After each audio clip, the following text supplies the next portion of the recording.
Hello everyone, welcome back to my YouTube channel वांगशन and emotions. I hope आप सब अच्छे हो कि अच्छे नहीं तो हो जाओ यार। लास्ट पार्ट हमने छोड़ दिया था जब एक ब्लैक स्मोक ने ईबो को कवर किया था। हम स्टोरी से आगे बढ़ेंगे, बट उससे पहले मैं एक कमेंट का आंसर दे दूं जिसमें था किसी ने मुझसे बोला कि हम ना ईबो को किसी और के साथ देख ही नहीं सकते। तो गाइस, मैंने नहीं एक्सप्लेन किया है, मैंने जस्ट बताया है कि ईबो एक प्ले बॉय है एंड इसके भी कई सारे रीजंस हैं। ऐसा होता है ना, किसी की लाइफ में अगर कुछ बुरा हो जाए, बार बार कुछ बुरा हो, और आपको उसके बाद आपको ऐसी छूट मिल जाए कि आप जो भी करो वो सब सही है, तो हम एक गलत रास्ता चुन लेते हैं। ईबो के साथ भी वही प्रॉब्लम है। उसे रोकने वाला कोई नहीं है, डांटने वाला कोई नहीं है। जो उसे सही लगता है वो वही करता है। बात ये है। तो आप ये भी तो देखो ना कि जान के आने के बाद वो कैसे सुधरेगा, कैसे अपनी ज़िंदगी में आगे बढ़ेगा, एक मैच्योर इंसान बनेगा। ये भी तो देखो यार। बट नहीं, आपको तो आप हो। बट खैर छोड़ो, मैंने ज़्यादा कुछ एक्सप्लेन नहीं किया है। मैंने बस बोला है कि ईबो एक प्ले बॉय है, प्ले बॉय टाइप में है, और वो किसी ओमेगा की फीलिंग्स की कदर नहीं करता। वो हैंडसम बहुत है, इसलिए ओमेगास उसके ऊपर बहुत ज़्यादा मरते हैं। और वो राज परिवार से है, तो वैसे भी उसके पास बहुत सारे ओमेगास हैं अपनी रट बिताने के लिए और ऐसे भी कुछ भी करने के लिए। एंड गाइस, राज परिवारों में ये होता रहता था। एंड ये कोई लान क्लान नहीं है जो वो बहुत सारे रूल्स को फॉलो करे, और उसके ऊपर कोई भी पाबंदी है ही नहीं।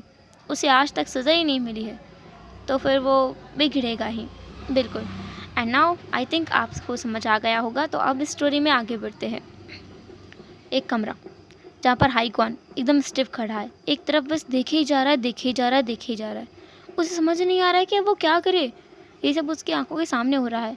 बेड पर ईबो है, बेजान सा पड़ा है, माथे पर पसीना है और शिकन सी छाई हुई है माथे पर।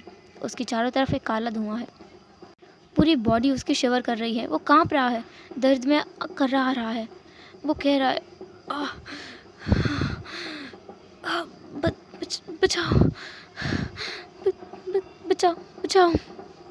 लेकिन उसे रोकने वाला, उठाने वाला कोई नहीं है। हाईकॉन ने उसके पास आने की कोशिश की, लेकिन वो बहुत दूर जाके फेंका। कुछ सामान भी टूटा, लेकिन ईबो नहीं जागा। वो ब्लैक स्मोक से कवर किए हुए है। हाईकॉन बस वहीं खड़ा था। वो अपने रूम से बाहर निकला। उसने गार्ड्स को बोला, हीलर्स को बुलाने के लिए, अंकल को बुलाने के लिए, उसकी मदर को बुलाने के लिए स्पेशली। और कुछ ही टाइम में सब लोग वहाँ आ गए थे। हाईकॉन का कमरा, जहाँ किसी को आना अलाउ नहीं है, वहाँ आज बहुत लोग मौजूद थे। ईबो को देख रहे थे। सब लोग उसके पास जाने की कोशिश कर रहे थे, लेकिन जो भी उसे हाथ लगाता वो पीछे फिक जाता। सीसी भी उसके पास गई। वो बहुत डरी हुई थी।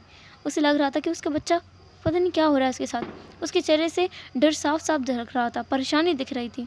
हाईकॉन ने कहा, माँ माँ उसे क्या हुआ है, आप देखिए ना एक बार। आप तो कुछ कर सकती हैं ना माँ। सीसी ने कहा, काश कि मैं कुछ कर सकती। मैंने तुमसे पहले ही कहा था उसे इंसानों की दुनिया में भेज दो, पर तुमने मेरी बात नहीं मानी। देखो, ये मुसीबत बढ़ रही है, ये कर्ज दिन ब दिन बढ़ रहा है। ये मेरे बच्चे को खा जाएगा। ये कर्ज नहीं, तुम्हें उसे इंसानों की दुनिया में भेजना ही होगा आइकॉन। अब मैं तुम्हारी बात बिल्कुल नहीं सुनूंगी। वो इंसानों की दुनिया में जाएगा। अभी मैं क्या करूं? ऐसा बोलकर वो ईबो के पास आने की कोशिश की। उसने जैसे ही उस काले धुआं को छुआ, वो जोर से पीछे फेंकी, लेकिन हाईकॉन ने उसे पकड़ लिया। सीसी के मुंह से ब्लड आया और वो वहीं गिर गई। सब लोग बहुत शौक में थे, बहुत चिंता में थे कि क्या होगा। तभी उन्हें नज़र आया, ईबो के बिल्कुल उस काले स्मोक के बहुत थोड़ी दूरी पर ऊपर एक वाइट स्मोक अपीयर हुआ। धीरे धीरे ईबो के माथे को उसने सहलाया। जैसे ही उस धुएं ने ईबो के माथे को सहलाया, ईबो की आंखें खुल गईं और वो ब्लैक स्मोक कहीं जैसे गायब हो गया। जैसे ईबो ने आंखें खोली, उसने अपने ऊपर एक वाइट स्मोक को देखा। उसके देखते ही वो स्मोक भी गायब हो गया। ईबो की पूरी बॉडी एक इंसान में बदल गई थी। वो पूरा का पूरा इंसान लग रहा था। उसके हॉर्न्स, उसकी टेल, उसका ब्यूटीफुल फेस सब गायब हो गया था। वो एक नॉर्मल कल्टीवेटर लग रहा था। वो वहीं बैठ गया और हाँफने लगा। हाईकॉन उसके पास दौड़ कर गया। अंकल गए, सीसी भी उठ के गई। हाईकॉन ने उसे हक किया और कहा, भाई तुम ठीक हो ना? तुम्हें क्या हुआ था? वो सब क्या था? मैं बहुत डर गया हूँ। मैं तुम्हें खोना नहीं चाहता। मैं खो नहीं सकता। मैं बिल्कुल तुम्हें खो नहीं सकता। अभी कभी ईबो, तुम अभी के अभी इंसानों के पास जाओगे। माँ कौन आपकी दोस्त है? उनसे बोलिए ईबो का इलाज करे, इस कर्ज को तोड़े। मैं ईबो को ऐसी हालत में नहीं देख सकता, बिल्कुल नहीं देख सकता। ईबो ऐसा कहते हुए हाइकॉन ने अपने भाई के चीक्स को अपने हाथ में लिया। ईबो जो खुद भी एकदम हैरान था, भले वो इतना ताकतवर ड्रैगन क्यों ना हो, फिर भी अभी वो भी घबराया हुआ था। ये सब उसके लिए नया है, बहुत नया है। उसके ऊपर कई बार कर्स आया है, कई बार उसके ऊपर ब्लैक मैजिक हुआ है, पर इतना खतरनाक पहली बार है। इसमें तो उसे लगता है जैसे कि कोई तो है जो उसकी जान लेना चाहता है। बस वो मर जाने वाला है, लेकिन पता नहीं कैसे वो जिंदा है। उसने अपने भाई की तरफ देखा और आह्लादित कहा, मैंने देखा, मैंने उसे देखा भाई, मैंने उसे देखा। वो बहुत खतरनाक था, वो बहुत खतरनाक था। वो काले रंग का। उसके भाई ने कहा, काले रंग का क्या ईबो, तुमने क्या देखा, मुझे साफ साफ बताओ। ईबो ने हकलाते हुए कहा, मैंने देखा वो काले रंग का फिनिक्स, वो मेरे ऊपर, उसने मेरे ऊपर हमला किया। उसने बस मेरा गला काट दिया था भाई। मैं हाइकॉन ने अपने भाई को गले लगाया, कहा, इट्स ओके ईबो, तुम ठीक हो, हम तुम्हारे साथ हैं। और मैं सच में उस फिनिक्स को नहीं छोड़ूंगा। वो वहाँ से खड़ा होने लगा, लेकिन लायन क्लॉ ने उसे पकड़ा और कहा, हाइकॉन, अभी हमें ईबो के ऊपर ध्यान देना चाहिए। उन लोगों को तो अब मैं भी नहीं छोड़ने वाला। वो लोग क्या समझते हैं अपने आप को, वही सब कुछ करेंगे और चैन से रहेंगे? नहीं, हम उन्हें जिंदा नहीं छोड़ेंगे, लेकिन अभी के लिए हमें ईबो को ठीक करना ज़रूरी है। हाइकॉन ने भी खुद को संभाला, देन वो ईबो को संभालने लगा, जो कि काफ़ी घबरा गया था। वो एक अल्फ़ा है, बहुत स्ट्रॉन्ग अल्फ़ा है, लेकिन इतना बड़ा हादसा उसके साथ होने वाला था। वहाँ उसने खुद को मरते हुए देखा है, खुद को मरते हुए। जहाँ आज तक कोई उसे हाथ तक नहीं लगा पाया है, वहाँ वो खुद को मरते हुए देख कर आया है। उसकी हालत बहुत ख़राब हो गई थी। कुछ हीलर्स ने उसे बेहोशी की दवा दी और उसे सुला दिया। हाइकॉन ने कहा, ये उसके साथ फिर से तो नहीं होगा ना? उसने हीलर्स की तरफ देखते हुए ऐसा कहा। हीलर्स ने कहा, महाराज, हमें नहीं लगता कि अब उनके साथ ऐसा कुछ होगा। वो बेहोश हैं, वो अपने दिमाग में रहते हैं, तो उनके साथ ऐसा होता है। फिर भी आप उनसे एक मिनट के लिए भी दूर मत होइएगा, आप उनके पास ही बैठे रहिए। बाकी हम भी यहाँ रुक सकते हैं अगर आप कहें तो। हाइकॉन ने कहा, हाँ, तुम लोग वहाँ बैठ जाओ। उसने एक तरफ इशारा किया। वहाँ पे हीलर्स, अंकल, सीसी और हाइकॉन, ये सब लोग बैठ गए थे और ईबो वहीं बेहोश था। अपने बेहोश बेजान से शरीर के साथ वो वहीं बेड पर पड़ा हुआ था और अब उसके आसपास कोई स्मोक नहीं था, कुछ भी नहीं था। वो ऐसा लग रहा था कि बहुत पीसफुल नींद में सो रहा हो, पर हाइकॉन जानता है कि उसका भाई बेहोश है।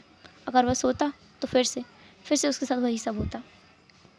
हाइकॉन बस बेसब्री से सुबह होने का इंतज़ार कर रहा था कि कैसे सुबह हो, वैसे ही वो ईबो को यहाँ से लेकर के सीधे ह्यूमन वर्ल्ड की तरफ चला जाएगा। वो अर्थ पर जाएगा, वहाँ पर ईबो को छोड़कर आएगा वो, कुछ टाइम के लिए सही, और हो सकेगा तो वो खुद भी वहीं रुकेगा। पूरी रात सब लोग वहीं बैठे रहे और सुबह होते ही हाइकॉन जैसे तिरमिरा रहा था कि कब ईबो उठेगा। उसने कई बार हीलर से कहा, कौन सी दवाई दी है तुमने उसे, वो इतनी देर तक सो रहा है, अभी तक क्यों नहीं उठा है मेरा भाई? अगर मेरे भाई को कुछ भी हुआ ना तो मैं यहाँ किसी को जिंदा नहीं छोड़ूंगा। हाइकॉन बहुत गुस्से में था। अंकल कुरन उसे संभाल रहे थे, सीसी भी उसे संभाल रही थी। सीसी बोल रही थी, हाइकॉन, अपने आप को संभालो, तुम अगर ऐसा करोगे तो तुम ही बताओ ईबो का क्या होगा? ईबो को कौन संभालेगा?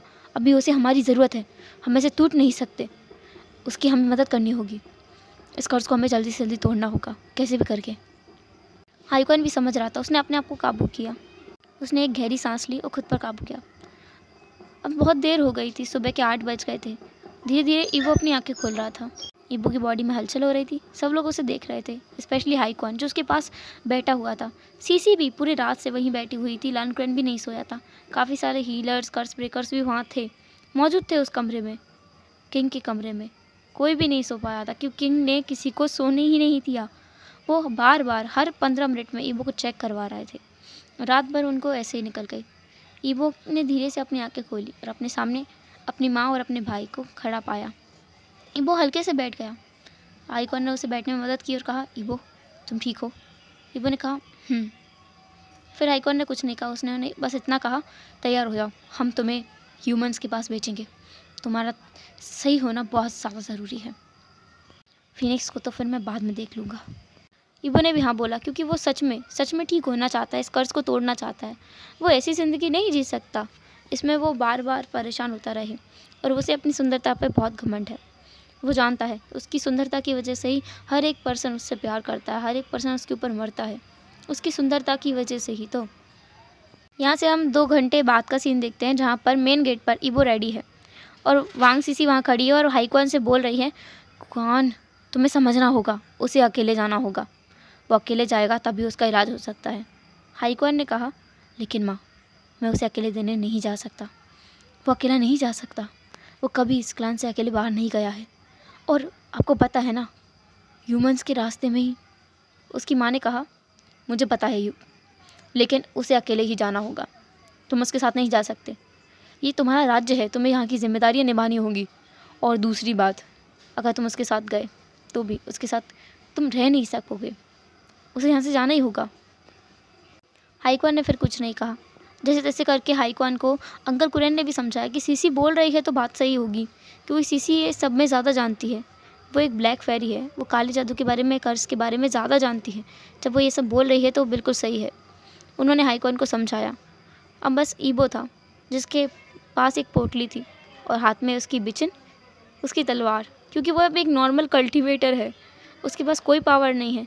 उसने अपनी गोल्डन पोर पर कई बार ध्यान लगाया लेकिन वो फिर से ड्रैगन नहीं बन पा रहा है, पता नहीं कैसे, लेकिन उसका ड्रैगन लॉक हो गया है, उसका ड्रैगन कहीं बंद हो गया है।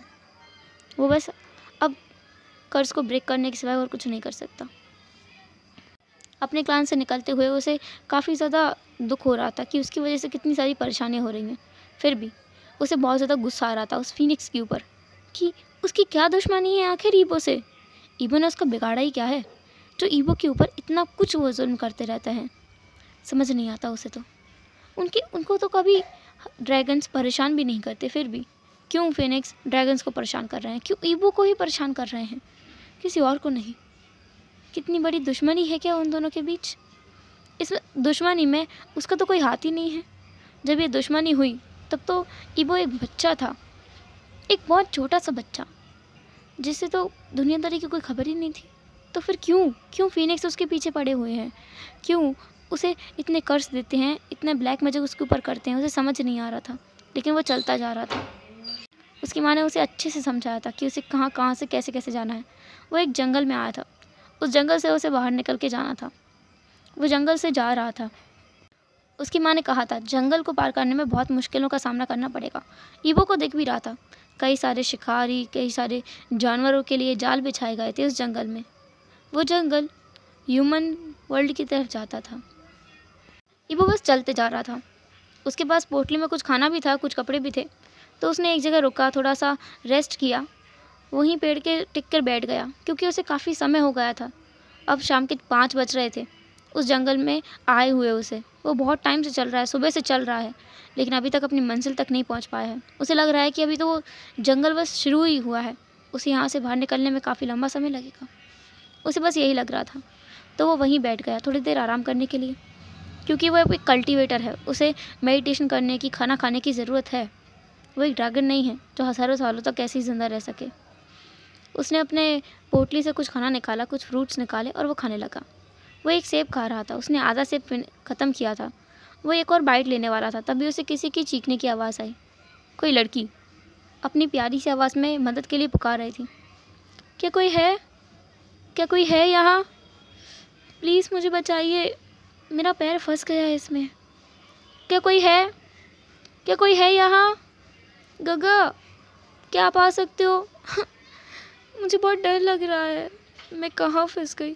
आई प्रॉमिस गगा, मैं ना आज के बाद कभी भी अकेले बाहर नहीं आऊँगी, कभी भी नहीं आऊँगी। प्लीज़ मुझे बचा लीजिए गगा, मैं क्या करूँ गगा।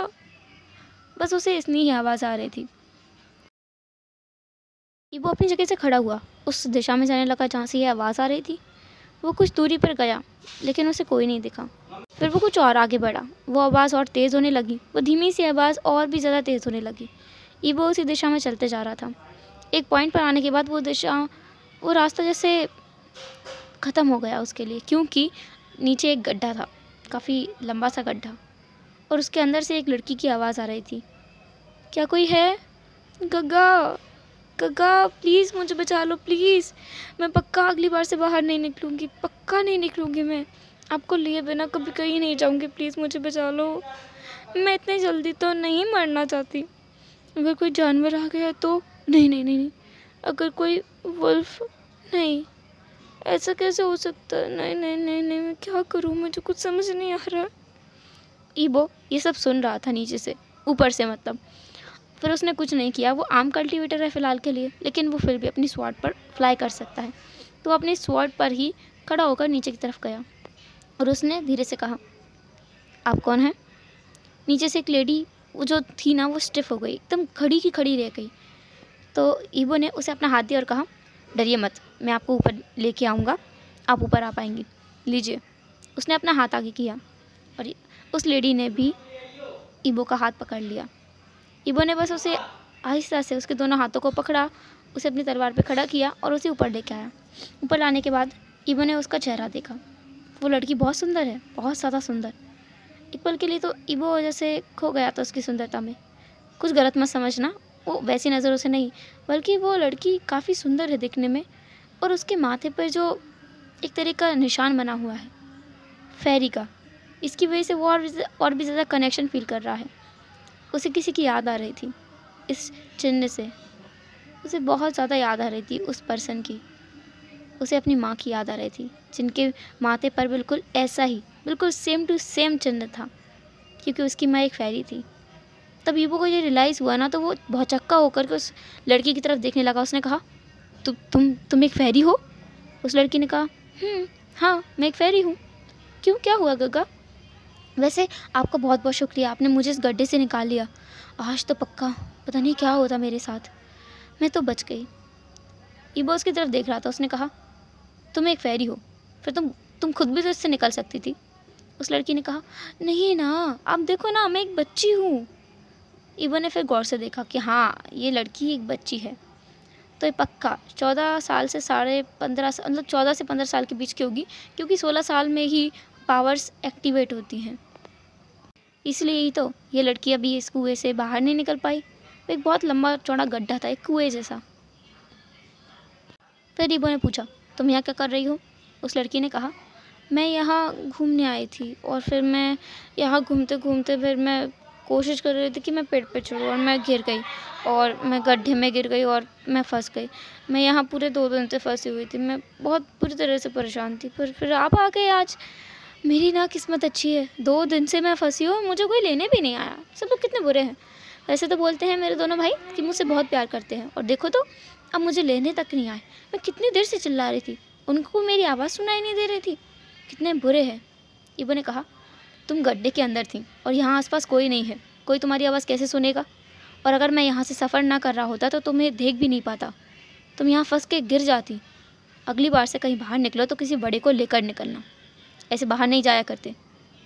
ईबो को फील हो रहा था कि ये लड़की एक ओमेगा है, तो वो डांटना चाह रहा था थोड़ा सा, क्योंकि उसे थोड़ा अपनी सिस्टर टाइप से फीलिंग आ रही थी उस लेडी से। तो उसने कहा, अगली बार से बाहर निकलो तो किसी बड़े को लेकर निकलना, अपने माता को, पिता को, या अपने भाई बहन को, किसी बड़े को लेकर निकलना, ऐसे नहीं, ठीक है?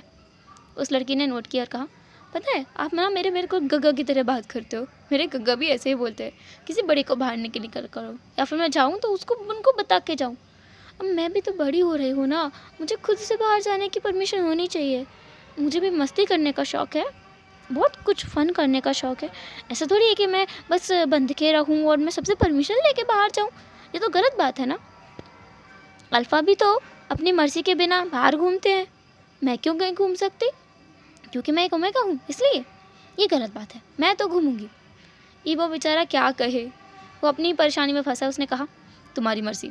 ऐसा बोलकर वो चलने लगा, लेकिन वो लड़की उसके पीछे आ रही थी। उसने कहा, गगा आप कहाँ जा रहे हो, मुझे बताओ ना, क्या आप यहाँ से बाहर निकलना चाहते हो इस जंगल से? ईबो अपनी जगह पर खड़ा हो गया। उसने पीछे बिना मुड़े ही कहा, उस लड़की ने कहा, मैं आपको निकाल सकती हूँ अगर आप चाहो तो। ईबो ने उसकी तरफ नहीं देखा और वो आगे बढ़ने लगा। उसने कहा, पहले तुम खुद तो निकल जाओ। उस लड़की ने हंसा और कहा, मैं तो वैसे ही निकल सकती हूँ, मैं आपको भी निकाल सकती हूँ। आप कहाँ जा रहे हो? रुको, वो रास्ता दूसरी दुनिया की तरफ जाता है, आपको वहाँ नहीं जाना चाहिए, ये खतरनाक हो सकता है। आप कल्टीवेटर हो फिर भी ये खतरनाक हो सकता है। ईबो रुक गया। उसे लगा कि ये लड़की बात कर रही है कि जिस तरफ वो जा रहा है वहाँ पर इंसान नहीं बल्कि फिनिक्स रहते हैं। फ़िलहाल के लिए वो एक आम कल्टीवेटर है और किसी को पता चला कि वो ड्रैगन है तो सच में फ़ीनिक्स वाले उसे मार ही डालेंगे। तो उसने बस अपनी पोटली ली, उस लड़की की तरफ मुड़ा और कहा, तो कहाँ से जाना है? बाहर।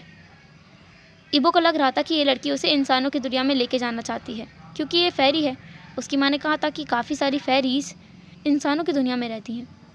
तो वो यही समझ रहा था कि ये लड़की उसे इंसानों की दुनिया में ले जा रही है। उस लड़की ने कहा, बस आप मेरे पीछे पीछे आते चलिए। वो लड़की आगे आगे चल रही थी, ईबो उसके पीछे पीछे चल रहा था। एंड सरप्राइजिंगली वो कुछ ही टाइम में, लगभग 15 मिनट में उस जंगल से बाहर आ गया था। वो अब एक साफ मैदान देख सकता था। वो शॉकिंगली उस लड़की की तरफ देख रहा था। उस लड़की ने ईबो की तरफ देखा और कहा, तो काका, मैंने आपसे कहा था ना, मैं आपको पल भर में बाहर निकाल सकती हूँ। आप मेरी बात ही नहीं मान रहे थे। वो बहुत ड्रामेटिकली ऐसा सब कुछ कह रही थी। तभी किसी की आवाज़ वहाँ गूंजी, अच्छा ऐसी बात है। उस लड़की ने वहाँ देखा। वहाँ पर एक लड़का खड़ा हुआ था, काफ़ी चुस्त तंदुरुस्त। उसकी स्मेल भर से ही ईबो को फील हो गया था कि ये ड्रैगन है। एक ड्रैगन यहाँ क्या कर रहा है इंसानों की दुनिया में?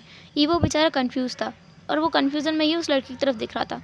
वो लड़की जो उसके साथ आई थी वो भाग कर गई और उस लड़के को हक किया और कहा, काका आप आ गए। पता है मैं 2 दिन से एक गड्ढे में गिर गई थी। फिर उसने अपने दांत तले अपनी जीभ को दबा लिया। फिर उसने कहा, मेरा मतलब है कि मैं उस लड़के ने डांटते हुए कहा, मैंने कहा ही था तुम अपने आप से बाहर मत निकला करो, तुम्हारे साथ यही होता है बस। इसकी कमी है। अगर शान को इस बारे में पता चला ना तो वो पक्का तुम्हें पनिश करेगा इस बार। उस लड़की ने कहा, गगा और मुझे पनिश करेंगे? आप ना सोचते रह जाओ, पर गगा मुझे कभी पनिश नहीं कर सकते। मैं उनकी लाडली बहन जो हूँ। सामने वाले इंसान ने कहा, हाँ मैं समझ गया, तुम बहुत लाडली हो। फिर उसने पीछे देखा। पीछे एक इंसान खड़ा था। उस लड़के ने जो सामने खड़ा था उसने पर्पल कलर के रोब्स पहने हुए थे। उसने सामने देखा और कहा, हे तुम कौन हो? सामने ईबो था। उसने कहा, मैं उसको काटते हुए बीच में ही उस लड़की ने बोला, ब्रदर ये ना एक कल्टीवेटर है, इन्होंने मुझे उस गड्ढे से बाहर निकाला और मुझे बचाया तो मैं इन्हें यहाँ ले आई। ये ना शायद बहुत थक गए हैं और परेशान भी हैं और मुझे लगता है कि ये यहीं आ रहे थे। उस लड़के ने ईबो की तरफ देखा और कहा, ठीक है अंदर चलो। उसने ईबो से ऐसा कहा। ईबो भी उसके पीछे पीछे जाने लगा। फिलहाल तो उसे कुछ समझ नहीं आ रहा है वो कहाँ जा रहा है, क्या कर रहा है, कुछ भी नहीं। बस उसे इतना पता है कि अभी उसे चलना चाहिए। वो उस लड़के के साथ आगे बढ़ रहा था। एक जगह पे आने के बाद वो रुक गया कि उसने देखा, उसकी आंखें बड़ी बड़ी हो गई। जो कुछ उसने अपने सामने देखा वो बस अपना मुंह खोल के बस सामने देख रहा था क्योंकि वो बहुत बुरी तरह से शॉक हो गया था। कहीं ना कहीं उसे डर लग रहा था, नर्वस फील हो रहा था। वो यहाँ से भागना चाहता था लेकिन क्या वो भाग सकता है? बिल्कुल भी नहीं। वो यहाँ से नहीं भाग सकता, अब तो बिल्कुल नहीं भाग सकता जब वो इन लोगों की नज़रों में आ गया है। उसने सामने देखा पहरेदार। उसने वही कवच देखा जिसके बारे में वो सुनता आ रहा है, वही दरवाज़ा देखा जिसके बारे में वो पढ़ता आ रहा है। उसने उन्हीं दरबारियों को देखा, उन फीनिक्स साइन को देखा उस दरबार पर, उस दरवाज़े पर, जिसे वो हर बार देखता है अपनी किताबों में, जिसके बारे में उसके अंकल, उसका ब्रदर, उसकी माँ उसे बताते हैं कि फ़ीनिक्स कितने ख़तरनाक हैं। ईबो को अब समझ आ रहा है कि वो कहाँ आ गया है।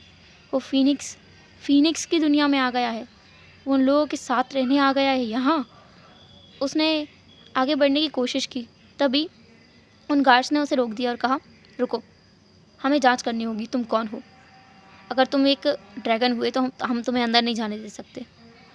ईबो थोड़ा शॉक हो गया, बहुत ज़्यादा, कि अगर इन्हें पता चला कि वो एक ड्रैगन है तो पक्का ये लोग उसे मार डालेंगे। आज उसका आखिरी दिन है, पक्का आखिरी दिन है। उन लोगों ने ईबो को चेक किया और कहा, तुम आम कल्टीवेटर हो, तुम अंदर जा सकते हो। ईबो फिर से शॉक हो गया। फिर उसे रियलाइज़ हुआ कि हाँ, कर्स, इन लोगों ने तो उसे कर्ज दिया है। तो अच्छा है, इन लोगों की कर्ज की वजह से आज वो ज़िंदा बच रहा है। उसने कुछ नहीं कहा, उसने बस नोट किया और वो अंदर चलने लगा। वो लड़की चल रही थी और उस लड़की का हाथ उस लड़के ने पकड़ा हुआ था। वो लोग अंदर की तरफ जा रहे थे और अंदर का माहौल एकदम अलग था। इस किलान में बहुत ज़्यादा शांति है, चहल पहल भी है, लेकिन अलग सा ही सुकून है। ये वो देख सकता है कि यहाँ हर कोई खुश है और सबसे बड़ी हैरानी उसे इस बात की हो रही है कि यहाँ उसने अभी तक किसी फीनिक्स को नहीं देखा है। यहाँ उसे यहाँ पर लाइकन दिख रहे हैं, वुल्फ दिख रहा है, फेरीज़ दिख रहे हैं, काफ़ी सारी फेरीज़ यहाँ हैं और भी बहुत लोग, आम ओमेगास, अल्फास, कल्टीवेटर्स, किसान, सब लोग दिख रहे हैं उसे, लेकिन उसने एक भी फीनिक्स को यहाँ नहीं देखा है अभी। वो लोग चलते जा रहे थे। ईबो बस उन दो लोगों के पीछे चल रहा था। वो दोनों चलते जा रहे चलते जा रहे थे। एक टाइम के बाद आकर के ईबो रुका। जब वो लोग रुक गए थे, अब शाम का समय हो गया था, काफ़ी अंधेरा भी हो रहा था, हर जगह पर लालटेन चमक रहे थे। वो खड़ा था एक महल के सामने, एक बहुत भव्य महल। उस पर साइन भी फीनिक्स का बना हुआ था। उसे समझ आ रहा था कि वो फीनिक्स के महल में है। इसका मतलब यह है कि उसने जैसे बचाया है, वो राज परिवार में रहती है। इसका मतलब कि अब उसकी पर सच्चाई खुलने वाली है। वो आज यहाँ से ज़िंदा वापस नहीं जाएगा, वो पक्का मर जाएगा। वो कदम अंदर नहीं बढ़ा रहा था। तभी उस लड़के ने कहा, क्या हुआ, अंदर आओ। ईबो अब अंदर चला गया। फिर भी ईबो उन दोनों के पीछे चल रहा था। वो लड़की और वो लड़का एक जगह आकर रुक गए। वहाँ पर उसने देखा कि सामने ही एक और इंसान पीठ करे बैठा हुआ है। एक राजगद्दी टाइप में है, एक सोफ़ा टाइप में, बहुत ही शानदार, एकदम आलीशान। वहाँ एक हॉल टाइप का था और वो इंसान वहाँ बैठा हुआ था, पीछे सर झुका करके। उसकी पीठ दिख रही थी ईबो को। वो लड़की और वो लड़का उस लड़के के सामने गए। ईबो उसके पीछे ही खड़ा था। उस लड़की ने कहा, गगा मैं वो। उस लड़के ने तुरंत कहा, अपना मुंह बंद रखो। मैंने तुमसे कितनी बार कहा है, मुझे बताए बिना कहीं बाहर मत जाया करो। वो उसकी आवाज़ से ही जैसे ही वो काँप गया था कि इतनी कोल्ड आवाज़, इतनी ज़्यादा कोल्ड आवाज़ थी उसकी कि वो शिवर कर उठा। हेलो एवरीवन, तो कैसा रहा आज का पार्ट? जो भी हो, जैसे भी हो, कमेंट ज़रूर करना। एंड हम कल देखेंगे कि ये इंसान कौन है जिसकी आवाज़ से ईबो काँप गया है। ये लड़की कौन है और ये लड़का कौन है आखिर? ईबो फीनिक्स की रेलम में आ तो गया, क्या वो जिंदा बच पाएगा या क्या होगा? ये तो हम कल के पार्ट में ही जानेंगे। चलो फिर मिलते हैं नेक्स्ट पार्ट में। तब तक के लिए टाटा, क्या बाय बाय, अपना ख्याल रखना और मुझे कमेंट ज़रूर करना।